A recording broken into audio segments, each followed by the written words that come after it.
Chvod Harav Harashi, Rabbi David Sabar Shlita, avec la permission des Rabbanim, avec tous mes remerciements à Amram, qui a pris sur lui depuis des années de rendre le Tisha B'Av de chacun de nous à un autre niveau, un niveau de Torah, Ahava et Yirat Shamayim, avec un travail colossal de lui et son équipe. Je tiendrai à les remercier de tout mon cœur. En ce jour solennel de Tisha B'Av, où tout le Ham Israël, depuis presque 2000 ans, 1957 ans, où on pleure pour le Khorban. Chaque juif se rappelle ce moment difficile où Akadosh Baruch Hu a pris la décision de détruire son sanctuaire, détruire le Beth Amikdash pour laisser la vie au Ham Israël. Chachamim nous disent quelle a été la faute du peuple juif pour mériter cette destruction, Sinat Hinam. Tout le monde connaît l'histoire de Kamsa et Bar Kamsa. Un homme voulait inviter son ami Kamsa. Par erreur, il a invité son ennemi Bar Kamsa. Chachamim n'ont rien dit. Bar Kamsa a pris sur lui, malheureusement, de venger sa peine et de détruire le Beth Amikdash. Chachamim nous enseigne que la Avera de Sinat Hinam, elle est aussi grande que Avodah Zara, Gilui Arayot et Shfichut Damim. Le premier temple a été détruit à cause que le peuple juif faisait l'idolâtrie, faisait Gilui Arayot, les mœurs, faisait Shfichut Damim, ils se tuaient l'un vers l'autre, et le temple a été détruit. Dans le deuxième temple, on avait des Tanaïm, on avait des Yeshivot, on avait des Kolalim. Il y avait une Torah dans le peuple juif que vous pouvez même pas imaginer. Mais malgré cela, Akadosh Baruch Hu a décidé de détruire le Beth Amikdash sur une seule Avera, Sinat Hinam. Qu'est-ce que c'est la Sinat Hinam? Souvent, quand on parle de haine gratuite, notre premier réflexe, c'est mon voisin, c'est ma femme, c'est mon fils. Chacun se jette la balle à l'autre en se disant que c'est pas moi le responsable, mais c'est les autres les responsables. Laissez-moi peut-être, avec votre permission, donner deux explications de qu'est-ce que ça veut dire Sinat Hinam, comment on arrive à Sinat Hinam, et comment peut-être, B'siyata d'Ishmaya, réparer ces deux principes. Le premier principe qu'on va débattre, c'est marqué dans la Gemara qu'il y avait un homme qui s'appelait Yanaï. Yanaï Amelech était un roi, le dernier roi des Hashmonaïm. Avant de mourir, il avait une femme qui s'appelait Shlom Tzion. Le roi Yanaï n'était pas un bon roi. Yanaï Amelech, il va tuer tous les Talmidei Chachamim qui avaient de son époque. Le seul qui va rester en vie, Shimon ben Shattach, qui était son beau-frère, et grâce à sa femme, Shlom Tzion, qui était sa belle-sœur, la femme de la sœur de Shimon ben Shattach, il va rester en vie. À la fin de sa vie, il va venir Yanaï Amelech et il va dire, ma chère femme, tu veux devenir reine? Le peuple juif va passer à peu près 9 ans d'accalmie sous le règne de Shlom Tzion. Et il va lui dire, regarde, tu sais, dans la vie, tu vas rencontrer 3 genres de personnes. La première personne, des Chachamim. Je les aime pas personnellement, mais tu sais, les Chachamim sont des gens droits. Tu peux leur faire confiance. Tu vas rencontrer des mécréants, des gens tordus. Cela, tout de suite, tu vas savoir de pas leur faire confiance. De qui tu vas devoir te douter? Des Sebouïm, des gens tordus, des hypocrites. Et la Gemara explique que Yanaï Amelech dit à sa femme, qu'est-ce que ça veut dire des Sebouïm? Qu'est-ce que ça veut dire des hypocrites? Osim ma'aseh zimri, verotzim sechar pinchas. Dans la vie de qui on doit avoir le plus peur? De personnes qui nous font croire qu'ils sont nos amis, qui nous font croire qu'ils font des mitzvot, mais de l'autre côté, ils font d'énormes péchés et ils veulent avoir une récompense comme Pinchas. Tout le monde il sait que Pinchas, grâce à lui, on va avoir la Géoula. chez les mains et on espère que Pinchas ou Eliyahu, que Akadosh Baruch Hu nous amène, Pinchas et Mevaser la Geoula, comme le prophète Malachi dit, Hine Anochi Sholeach Lachem et Eliyahu Hanavi, à la fin des temps, qui va nous donner la Geoula, Eliyahu Hanavi. Et il dit, Yana Yamelech, fais attention aux gens qui font des actions qui ont l'air bonnes, mais véritablement à l'intérieur, leur action elle a un agenda personnel. Chachamim nous enseigne que Bar Kamtsa, pourquoi il était tellement fâché contre les Chachamim? Il s'était passé une abomination. On a renvoyé un homme d'un repas, d'un mariage, il était prêt à payer sa table, ses invités, la moitié du mariage, tout le mariage. Et à la fin, Chachamim n'ont rien dit. Pourquoi? Ils se sont dit sûrement, après tout, c'est son mariage, c'est lui qui décide, il a des droits. Et qu'est-ce que c'est de renvoyer une personne? On va pas gâcher la simcha du khatan, la kala. Il y avait plein d'excuses sur une table pour donner raison à cette personne. Mais à la fin de tout, Bar Kamtsa, il va comprendre que l'agenda des rabbins qui étaient là-bas, c'était pas un agenda ilchati, mais un agenda personnel. Et si la Gemara dit le nicheva abayit, elal kamtsa et bar kamtsa, ça veut dire que quelque part, bar kamtsa, il avait un peu raison. Pourquoi? Parce qu'on n'a pas su agir au moment où il fallait. Pour comprendre cela, laissez-moi vous raconter une histoire d'un Rav qui s'appelait Rav Mordechai Halberstadt. Rav Mordechai Halberstadt habite dans la ville de Lomza. C'est un Rav Litaï. Il n'avait rien à voir avec la chassidoute. Et un jour, il rentre dans sa synagogue un homme qui s'appelait Nachum Schuster. Nachum Schuster était un cordonnier, orphelin de père et de mère, qui n'avait jamais eu rien dans sa vie. Et à l'âge de 20 ans, Nachum Schuster s'est retrouvé sans parnassa, sans avoir de quoi se nourrir, et pas comme aujourd'hui les réseaux sociaux, il n'y avait pas les travailleurs, il n'y avait rien. Alors il a voulu devenir cordonnier. Alors il s'est dit, où est-ce que je peux apprendre la cordonnerie? On lui a dit que la place pour apprendre la cordonnerie était dans une ville très connue du peuple juif, la ville de Berdichov. Tout le monde a entendu parler du fameux Rav, Rabbi Levi Yitzhak de Berdichov. Ce Nachum Schuster, il est arrivé à Berdichov, il savait à peine lire. Même la Torah, au Cheder, on n'a pas pris grand-chose. Il n'y avait pas des écoles gratuites à l'époque. Il n'y avait pas des bêtes à midrashot. Alors à peine la tfila, il savait lire. Et là-bas, il a appris à devenir cordonnier. Quand il est arrivé à la ville de Berdichov, il a rencontré des chassidim. Et ces chassidim avaient sur eux une seule mitzvah qui faisait attention. Vous savez qu'il y a dans la Torah, chez les Sfaradim, chez les chassidim, une mitzvah très particulière qu'on fait toute l'année, particulièrement pendant Ben Hametzarim, depuis Shiva Asar Betamuz jusqu'à Tisha B'Av, tous les après-midi, comme ça ramène le Ben Ishraï, le Kafachaim, et les gens pieux, le Hatam Sofer le ramène aussi, de faire Tikkun Hatzot, de s'asseoir par terre tous les après-midi, s'asseoir par terre tous les soirs, et de pleurer sur le Hurban Abayit. Ce Nachman Schuster, il a demandé à ces gens, mais qu'est-ce que vous faites? Pourquoi vous pleurez au milieu de la nuit? Vous avez perdu un père, une mère, un frère, qu'est-ce qui vous arrive?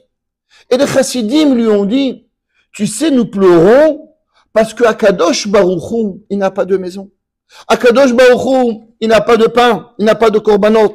Akadosh Baruch Hu n'a pas de vin. Akadosh Baruch Hu n'a plus de nisuch hayayin. La Gemara dit quelle est la raison pourquoi on ne mange pas de viande pendant les Tishat Hayamin, du fait que Akadosh Baruch Hu n'a plus de korbanot. Comment nous allons manger de la viande? Comment nous allons boire du vin pendant que Akadosh Baruch Hu n'a plus de nisuch hayayin? Alors durant toute l'année, ces chassidim et ces anshe maïse avaient pris sur eux cette mitzvah extraordinaire de venir et de pleurer sur le Khurban au milieu de la nuit. Au moment où les gardes se changent, comme la Gemara nous dit dans Masechet Brachot, Shlosham Mishmarot, ce moment où il y a la Rahamim d'Akadosh Baruch Hu, alors on pleure sur le Khurban Abayit. Nachum Schuster, un homme d'une simplicité, a pris cette mitzvah à cœur, et depuis ce moment-là, il pleurait tous les soirs sur le Khurban Abayt. Il a trouvé quelque part un réconfort à toutes ces difficultés. Lui qui était orphelin de père et de mère, lui qui n'avait rien dans la vie, il a vu qu'en vérité, il y avait encore une douleur plus grande que la sienne. La douleur d'Akadosh Baruch Hu, de pas avoir de maison, de pas avoir de quoi manger, kaviachol, de pas avoir de quoi boire. Alors il a pris cette mitzvah extraordinaire de faire Tikkun Chatzot. À la fin de son apprentissage de devenir cordonnier, Nachman Schuster revient dans la ville de Lomza. Et là-bas, les synagogues, vous savez, en hiver, les gens allaient dormir tôt, 8-9 heures du soir. Combien on peut dormir? À 2-3 heures du matin, les synagogues, les Beth Midrash se remplissaient. Un prenait un Rambam, un prenait une Gemara, un prenait une Shulchan Aruch. Chacun d'entre eux prenait un livre et étudiait la Torah. Nachman Schuster, il prend son sidour, il se met par terre sur l'escalier devant le Echal et il commence à faire son Tikkun Chatzot avec une itlahavut, avec un pleur du plus profond de son cœur, en priant à Kadosh Baruch Hu. Et au bout d'un moment, il se lance dans sa prière et il oublie qu'il n'est pas seul. Et il commence à pleurer de tout son cœur. Et il commence à prier Hachem. Jusqu'à qu'un moment, tout le Beth Midrash, l'endroit d'étude, on n'entendait plus que Nachman Schuster. Alors quand Nachman Schuster a terminé, les gens lui ont dit, Nachum, qui tu es? Pour qui tu te prends, un simple cordonnier, de faire Tikkun Chatzot comme les Mekoubalim? Nachum Schuster se regarde et dit, mais moi je comprends pas. Moi je suis un homme qui connaît rien. Je suis un Amaretz. À peine si je sais lire, je suis pas capable de prendre un Rambam. Je suis pas capable de prendre un Ramban. Je suis pas capable de prendre du Zohar, de la Gemara comme vous. Et moi je ressens la peine de Dieu. Comment vous, des grands érudits en Torah, aussi grands que vous êtes, vous prenez pas sérieusement la perte du Beth Amikdash? Vous arrivez à oublier Kadosh Baruch Hu. La question, elle n'est pas comment moi, je fais Tikkun Chatzot. Mais la question, elle est comment vous, de si grands érudits, vous arrivez à oublier Kadosh Baruch Hu. Au moment où il parlait, il y avait ce Rav Mordechai Halberstadt, qui va devenir par la suite le Rav de Kosolov, une des plus grandes communautés en Pologne. Et les paroles de Nachum Schuster vont toucher le Rav au plus profond de son cœur. Et depuis ce jour-là, Rav Mordechai Halberstadt va se transformer et va transformer son cœur en une flamme vivante du pleur d'Akadosh Baruch Hu. Il va prendre cette mitzvah de Tikkun Chatzot et il va arriver à des niveaux de sainteté extraordinaires. Un jour, on a demandé à Rav Mordechai Halberstadt, Rav, qu'est-ce qui s'est passé que tu as été transformé d'un jour à l'autre? Alors il leur a raconté l'histoire de Nachum Schuster. Un Rav, par la suite, a dit, arrêtons-nous une seconde pour comprendre qu'est-ce qui s'est passé. Aujourd'hui, quand un rabbin, un Rav, quelqu'un y parle, notre première question, il est, qui il est, de quel tzaddik il vient, quel est son pédigré, quelle synagogue il dirige. Et s'il ne passe pas tous les critères qu'on s'est donnés, alors on n'écoute pas qu'est-ce qu'il a à dire. Rav Mordechai Halberstadt a fait quelque chose d'extraordinaire. Il ne s'est pas posé la question d'où il vient, mais plutôt qu'est-ce qu'il dit. Le simple juif Nachum Schuster avait un mot qui s'appelait le Emet. Souvent, on se pose la question, comment arriver à des grandeurs? La première question, elle est, est-ce que nous sommes capables d'écouter la vérité de celui qui nous la donne? Rabbeinu Yonah dans la Mishnah, il dit, c'est marqué, Ezeu Chacham, Alomed Mikol Adam. Qui est l'homme intelligent?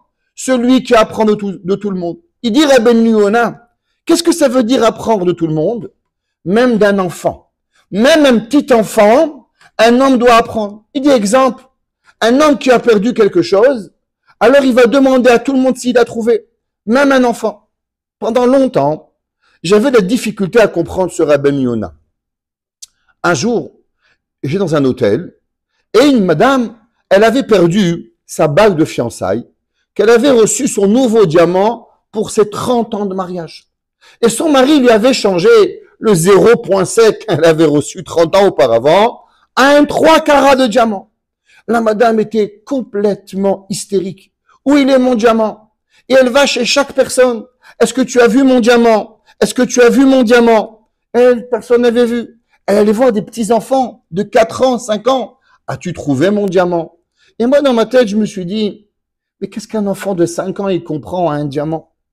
Et comme ça, durant toute la journée. Le lendemain matin, on était tous au petit déjeuner. Et là, un petit enfant de 4, 5 ans écrit, je l'ai trouvé. Et le petit enfant sort le diamant de la madame. Et là, tout le monde lui demande, mais où tu l'as trouvé? Il dit, dans la boîte de céréales. Sûrement, quand la madame, elle a rentré sa main pour prendre des céréales, le diamant, il est tombé. J'ai compris que Rabbi Yona, il a raison. Quand on perd quelque chose, on s'adresse à tout le monde. Même le petit enfant, il avait écouté où était le diamant. Et par la suite, le petit enfant, il a trouvé. Si on veut savoir la vérité, elle n'est pas toujours chez les grands. La vérité, elle est chez les grands, c'est sûr. Mais même une personne simple peut nous envoyer un message qui est réel. La première chose, si on veut travailler l'amour gratuit, c'est de savoir écouter. Une des plus grandes difficultés que nous avons aujourd'hui, c'est qu'on a la difficulté à savoir écouter les gens. Quelqu'un qui nous parle, quelqu'un qui nous donne une tochacha, à la place de savoir qui il est, peut-être plus s'intéresser à qu'est-ce que tu as à dire. Est-ce que ce que tu dis, il est émet ou il n'est pas émet? La sinat rinam, elle vient pas par rapport à de grandes choses, mais ça commence parce que la première chose, on s'écoute pas. Quand quelqu'un dit quelque chose, on a toujours un agenda différent pour pas l'écouter. Numéro 1, apprenons-nous à s'écouter les uns les autres. Est-ce que ce que tu dis, est-ce que ce que ta femme, elle te dit, est-ce que ce que ton mari te dit, est-ce que ce que ton enfant te dit, est-ce qu'il y a de la vérité à l'intérieur? Si on veut avoir le émet, la Torah dit émet keneve al timkor. Si on veut arriver à trouver une vérité, la vérité doit être comme ce diamant que chacun de nous, on doit aller chercher. Et la première chose, c'est d'avoir de l'humilité. Et qu'est-ce que ça veut dire, l'humilité? L'humilité, ça veut dire savoir écouter chacun de nous. Quand quelqu'un y parle, alors on l'écoute. Le deuxième point, on a souvent un agenda. Il y a un lave à la Torah qui s'appelle l'ifne iver lotiten mirchol. Qu'est-ce que ça veut dire l'ifne iver lotiten mirchol? Devant un aveugle, on n'a pas le droit de mettre une embûche. Chachamim, ils disent, qu'est-ce que ça veut dire? Que tu penses vraiment qu'un juif, il va voir un aveugle, il va lui mettre un bout de bois pour qu'il tombe? C'est ça que la Torah nous a enseigné, l'ifne iver. Chachamim, ils disent non. Etzara'a, un mauvais conseil. Qu'est-ce que ça veut dire un mauvais conseil? Souvent, quand quelqu'un nous demande quelque chose, on ne se met pas à la place de l'autre. Qu'est-ce que je peux donner si j'étais à sa place? Comment moi j'aurais réagi? Qu'est-ce que moi j'aurais aimé penser et qu'on me dise à tel moment? Un jour, Abraham Shmulevitz, pendant la guerre des 6 jours, il y avait des gens qui faisaient Teilim pour les soldats. Alors Abraham Shmulevitz, il leur a dit, si votre fils ou votre frère était au front, est-ce que c'est comme ça que vous aurez prié? Ou vous aurez prié et vous aurez pleuré de façon à ce que Akadosh Baruch Hu, il fasse attention que votre frère, que votre mère, que votre sœur, elle revient. Ressentir la douleur de l'autre, c'est pas seulement en faisant une petite prière, mais c'est ressentir la difficulté de l'autre. Il a dit, Yamelech, que l'homme, s'il veut savoir la vérité, on doit s'éloigner des Seboïm. C'est quoi des Seboïm? Des gens qui font des actions avec un agenda. L'homme, s'il veut avoir la réalité, l'homme, s'il veut voir la vérité, l'homme, s'il veut savoir, c'est quoi le Emet? Parce que la Gemara dans Masechet Sota nous dit qu'à la fin des temps, Emet ne'ederet. La vérité va disparaître. On vit dans un monde où tout le monde dit une phrase. Fake news. Fausse nouvelle. Vous ouvrez les nouvelles, vous ne savez pas ce qui est vrai, vous ne savez pas ce qui est faux. On a un président, on ne sait pas s'il est vrai. On a des politiciens, on ne sait pas ce qui est vrai. La vérité elle a disparu. La première chose, l'homme doit être à la recherche de la vérité. Et comment on est à la recherche de la vérité? D'abord, c'est quand on écoute celui qui parle. Et numéro 2, on agit sans agenda. On vient et on essaye de se mettre à la place de l'autre, comprendre la souffrance de l'autre, alors automatiquement on arrive à un émet. Mais si on pense qu'est-ce que je veux, qu'est-ce que je pense, qu'est-ce que je ressens, qu'est-ce que ça va me donner de l'aider et est-ce que je vais perdre quelque chose, alors malheureusement dans le émet, il n'est pas là. On a plein de raisons de laisser Barkamtsa partir. Mais est-ce qu'à la vérité de tout, c'est le émet du émet ou c'est pas le émet du émet? Laissez-moi vous finir avec une petite histoire. Il y avait un jour un rave qui s'appelait le Beit Hadash, qui était le rave de la ville de Cracovie. Il a vu deux hommes avec une adrat panim extraordinaire qui étaient en train de marcher et derrière lui, il y avait 4 personnes qui leur couraient derrière. Alors le Bach, il arrête les 4 personnes, il leur demande qui vous êtes. Alors, ils disent, on n'a pas à te répondre. Le Bach, il dit, mais je suis le rave de la ville. Vous êtes dans l'obligation de me répondre. Alors il dit, voilà, devant, à droite, c'est Eliyahu Hanavi. À gauche, c'est le Mégalé Amoukot. Et moi, je suis Gehazi. Et ça, c'est mes 3 enfants. Et nous, on est punis. Où il va avoir Elisha Hanavi. On doit lui courir derrière avec Eliyahu Hanavi. C'est notre Onesh. Où il va, on court derrière. Alors il demande, mais où il va? Il dit, il va chez le Mégalé Amoukot. Il va chez le Mégalé Amoukot étudier avec lui. Le Bach était choqué. Il va chez le Mégalé Amoukot, il toque à la porte et dit, j'ai une question pour toi.